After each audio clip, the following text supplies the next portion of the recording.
Bulletin में सबसे पहले आपको खबर दें, district and session court Islamabad में खातून जज धमकी केस में चेयरमैन पीटीआई ने अदालत में खड़े होकर माफी मांग ली है। चेयरमैन पीटीआई ने कहा है कि वो खातून जज की अदालत गए और कहा कि उनके बयान से किसी की दिल आजारी हुई हो तो वो उस पर माफी मांगते हैं। चेयरमैन पीटीआई ने कहा कि उन्होंने जो कहा उस पर जज साहिबा से माफी भी मांगने गया था। अगर उन्होंने लाइन क्रॉस की है तो वो माफ़ी मांगते हैं। District and session court Islamabad में खातून जज धमकी केस में चेयरमैन पीटीआई ने अदालत में खड़े होकर माफ़ी मांग ली है। चेयरमैन पीटीआई ने कहा कि वो खातून जज की अदालत गए और कहा कि उनके बयान से किसी की दिल आज़ारी हुई तो उस पर वो माफ़ी मांगते हैं।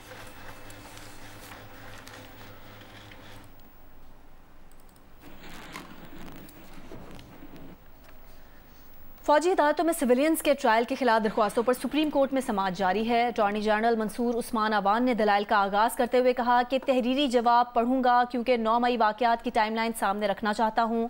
अटॉर्नी जनरल ने 9 और 10 मई के वाक़यात की तस्वीर अदालत में पेश करते हुए बताया कि 9 मई को फौजी तनसीबात को तकरीबन 1.5 अरब का नुकसान पहुँचाया गया। GHQ रावलपिंडी, जिना हाउस लाहौर, गुजरावाला में फौजी तनसीबात और फैसलाबाद में ISI क्वार्टर्स पर हमला हुआ। मज़ीद तफसीलात जानेंगे जी न्यूज़ की नुमाइंदा मरीम नवाज से। मरीम, अदालती कार्रवाई के बारे में क्या तफसील आपके पास और अटॉर्नी जनरल ने जो दलाइल दिए उसमें क्या अहम नुकात पेश किए गए?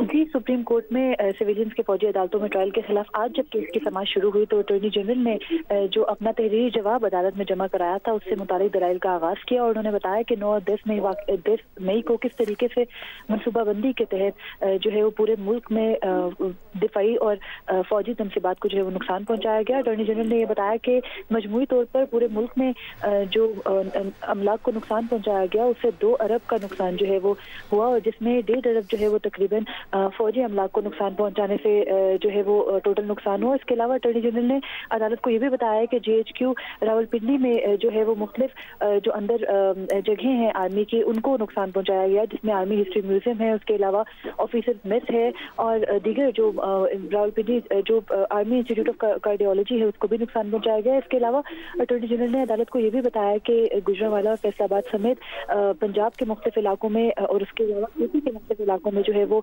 जो हमलावर थे उन्होंने 9 और 10 मई को मुख्तलिफ जगहों पे हमले किए और ये अटॉर्नी जनरल ने बताया कि तकरीबन 3 से 7 बजे तक का दौरानिया था 9 मई को जब जिसके दौरान तमाम ये जो हमले हैं ये किए गए। और उन्होंने ये भी बताया कि कोर कमांडर हाउस लाहौर को भी मुकम्मल तौर पर जला दिया गया था। अटॉर्नी जनरल ने अदालत को बताया कि ये मनसब हमले जो थे ये KP और पंजाब के साथ साथ बलूचिस्तान और कराची के भी मुख्तलिफ इलाकों में किए गए। अटॉर्नी जनरल ने अदालत को ये बताया कि ये जो तमाम वाक़यात हैं इन वाक़यात में जो मुलविस अफराद हैं उनके जो जराइम हैं वो आर्मी एक्ट के तहत ही बनते हैं। और अभी अटॉर्नी जनरल जो है वो अदालत को यही बता रहे कि जो ये तमाम थे किस तरीके से इनको जो है वो आर्मी एक्ट के अंदर ले जाया जा रहा है और किस क्यों अफराद को जो है वो आर्मी ने अपनी तहवील में रखे।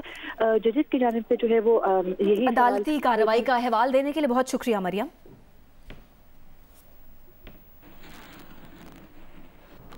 आगे बढ़े आपको खबर दें, इस्लामाबाद, रावलपिंडी, मरी और मुजफ्फराबाद समेत बालाई इलाकों में मूसलाधार बारिशें हुई हैं। इस्लामाबाद में गोलड़ा के करीब बारिश के बायस गिरने वाली दीवार 11 मजदूरों की जानें ले गई।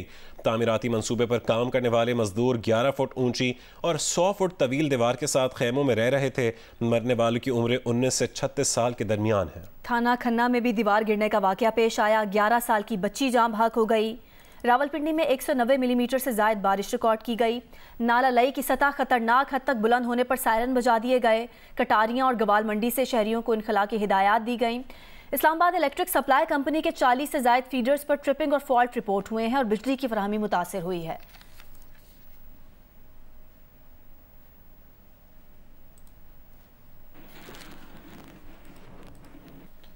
इस्लामाबाद में गोलड़ा के करीब बारिश के बायस गिरने वाली दीवार 11 मजदूरों की जानें ले गई। तामीराती मंसूबे पर काम करने वाले मजदूर 11 फुट ऊंची और 100 फुट तवील दीवार के साथ खेमों में रह रहे थे। मजीद तफसील बताएंगे जियो न्यूज़ के नुमाइंदे अयाज अकबर यूसुफ से। इस वक्त मौजूद हूँ गोला मोड़ पेशावर रोड के ऊपर। मेरे अकब में आप देख सकते हैं कि अंडरपास जो है उसको बनाया जा रहा है। इस अंडरपास की वजह से यहाँ पर जो हैवी किस्म का कंस्ट्रक्शन का काम हो रहा है उसकी वजह से यहाँ पर मजदूरों ने जो है वो अपने टेंट वगैरह लगाए हुए हैं जो दिन भर रात भर यहाँ पर क्योंकि काम हो रहा है 24 घंटे इसको फौरी तौर पर मुकम्मल करना है। तो वो मजदूर मेरे जो राइट साइड पे कैमरामैन रिजवान शाह आपको बताएंगे कि ये बिल्डिंग है जिसके पास यहाँ पर मजदूरों ने इस दीवार के साथ अपना टेंट लगाया हुआ था। उस टेंट की वजह से उसके अंदर मौजूद थे तकरीबन 15 से 16 मजदूर उसके अंदर मौजूद थे। तो जब दीवार जो है वो गीले होने की वजह से जो है नीचे पानी चला गया, और क्योंकि खुदाई हुई थी तो उसकी स्टेबिलिटी खत्म होगी, उसको सपोर्ट खत्म हुई, वही दीवार जाकर उस मजदूरों के टेंट पर जो है वो गिरी है। 11 मजदूरों की मौके पर हलाकत हुई है और 6 मजदूर जो है उनको शदीद जख्मी हालत में पिम्स हॉस्पिटल मुंतकिल कर दिया गया है। एक ही टेंट में मौजूद जो है वो 11 मजदूर अपनी जान की बाजी हार बैठे, जो रात दिन इसी अंडरपास जो मेरे पीछे मौजूद है इसको बनाने में मसरूफ थे। जी। रावलपिंडी इस्लामाबाद में तूफानी बारिशों के बाद मुतादिद इलाके ज़ेर आब आ गए हैं। 200 मिलीमीटर बारिश के बाद नाला लई में पानी की सतह 19 फुट तक बुलंद हुई है। मजीद बता रहे हैं शबीर डार। जी, रावलपिंडी इस्लामाबाद में आज सुबह से तूफ़ानी बारिश का सिलसिला शुरू हुआ है जो अभी तक जारी है। रावलपिंडी में इस वक्त भी हल्की बारिश का सिलसिला जारी है। बारिश के बाद रावलपिंडी में रेन एमरजेंसी जारी की गई है। हम इस वक्त मौजूद हैं नाला लई गवाल मंडी पुल के मकाम पर। यहाँ पर हमारे साथ मौजूद है डिप्टी कमिश्नर रावलपिंडी हसन वकार चीमा और MD वासा भी हमारे साथ मौजूद है। सर, बताइएगा कि मजमूई सूरत हाल क्या है शहर की? बड़ा सेफ अब हो गया है, 10 फुट से भी नीचे आ रहा है पानी, लेकिन जब सुबह के टाइम बारिश ज़्यादा हुई और पानी 18 फुट से ऊपर चला गया था तो हमारी तमाम टीम्स फील्ड में थी। और अभी करंटली जहाँ जहाँ पे नशेबी जो इलाके जहाँ पे पानी खड़ा हुआ है, जिसमें के सादकाबाद है और बाकी उधर डी वाटरिंग सेट्स काम कर रहे हैं और पानी उधर से भी मजीद आधे घंटे के अंदर रिमूव हो जाएगा। जो नशेबी इलाके हैं वहाँ पर जो निकासी आब का काम है वो जारी है और मुख्तलिफ टीमें जो है मुख्तलिफ इलाकों में डिप्यूट की गई हैं। इसी तरह जो डिप्टी कमिश्नर रावलपिंडी है उनका कहना है कि सुबह जो तूफ़ानी बारिश हुई है उसके बाद नाला लई में पानी की सतह किसी हद तक बुलंद हो गई थी, लेकिन अब चूँकि बारिश थम गई है, अब जो पानी का लेवल है नाला लई में वो आहिस्ता आहिस्ता गिरना शुरू हो गया है। जी। इस्लामाबाद में वक्फे से बारिश का सिलसिला जारी है। अब तक 138 मिलीमीटर बारिश रिकॉर्ड की जा चुकी है। मजीद तफसील बताएंगी जरमीन जहरा। जी बिल्कुल, रावलपिंडी इस्लामाबाद में रात से बारिश का सिलसिला जारी है। कहीं हल्की कहीं तेज़ बारिश रिकॉर्ड की जा रही है। इस वक्त का दर्जा हरारत 25 डिग्री सेंटीग्रेड रिकॉर्ड किया जा रहा है। बारिश के बायस गर्मी का जोर जो हब्स का जोर था वो टूट चुका है। महकमा मौसमियात ने पेशगोई की थी कि 18 जुलाई से जो बारिशों का सिलसिला दाखिल होने जा रहा है ये 23 जुलाई तक जारी रहेगा, जबकि बताया गया था कि मानसून हवाएं जो हैं वो 19 जुलाई को अपनी शिद्दत इख्तियार करेंगी। यही देखा गया है कि आज सुबह से ही तेज़ बारिश जो है वो रिकॉर्ड की गई कुछ इलाकों में, और देखा गया कि कुछ इलाकों में बारिश जो है वो तबाही का बाइस भी बनी, कुछ नुकसानात भी देखे गए। महकमा मौसमियात ने बताया है कि रावलपिंडी इस्लामाबाद के अलावा खैबर पख्तूनख्वा, गिलगित बल्तिस्तान, सिंध, बलोचिस्तान में भी बारिशें रिकॉर्ड की जाएंगी, जबकि सिंध और कराची में बताया जा रहा है कि 20 से लेकर 22 जुलाई तक बारिशें जो हैं वो रिकॉर्ड की जाएंगी। कल से लेकर अब तक सबसे ज़्यादा बारिश रावलपिंडी में 188 मिलीमीटर रिकॉर्ड की गई है। इस्लामाबाद में 138 मिलीमीटर की बारिश रिकॉर्ड की गई है। महकमा मौसमियात ने साथ साथ ये भी एडवाइजरी जारी की थी कि तमाम इदारे जो हैं रेड अलर्ट रहें और तमाम एहतियाती तदाबीर इख्तियार कर ली जाएँ, क्योंकि बताया गया था कि बारिश के बायस जो है नशेबी इलाके जो हैं वो ज़ेर आब आ सकते हैं। वज़ीर आज़म शहबाज शरीफ ने मुत्तहिदा अरब अमारात के सदर शेख मोहम्मद बिन ज़ायद अल नहयान को टेलीफोन करके UAE की तरफ से स्टेट बैंक में $1 अरब डिपॉजिट कराने पर उनका शुक्रिया अदा किया। वज़ीर आज़म ने कहा कि UAE ने मुश्किल वक्त में बर वक्त मदद की। IMF के स्टैंड बाय एग्रीमेंट को तय करने में बड़ी मदद मिली।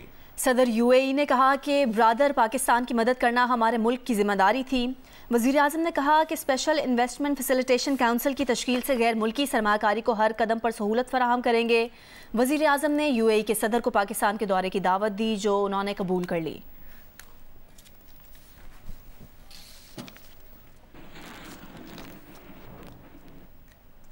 वज़ीर आज़म शहबाज शरीफ की ज़ेर सदारत मुस्लिम लीग नून की सियासी कमेटी का इजलास, वफाकी वज़रा और नून लीग के सीनियर रहनुमा शरीक हुए। वज़ीर आज़म ने पार्टी रहनुमाओं को पीपल्स पार्टी की क़यादत से मुलाकात और कौमी असम्बली तहलील से मुतालिक तजवीज़ पर एतमाद में लिया। इजलास में निगरां सेटअप समेत असम्बली की क़ब्ल अज़ वक्त तहलील पर इत्तेहादियों से मुशावरत का फैसला किया गया। शुरका ने तमाम इत्तेहादियों से मुशावरत का मशवरा दिया। वज़ीर आज़म जल्द इत्तेहादियों से बातचीत करेंगे।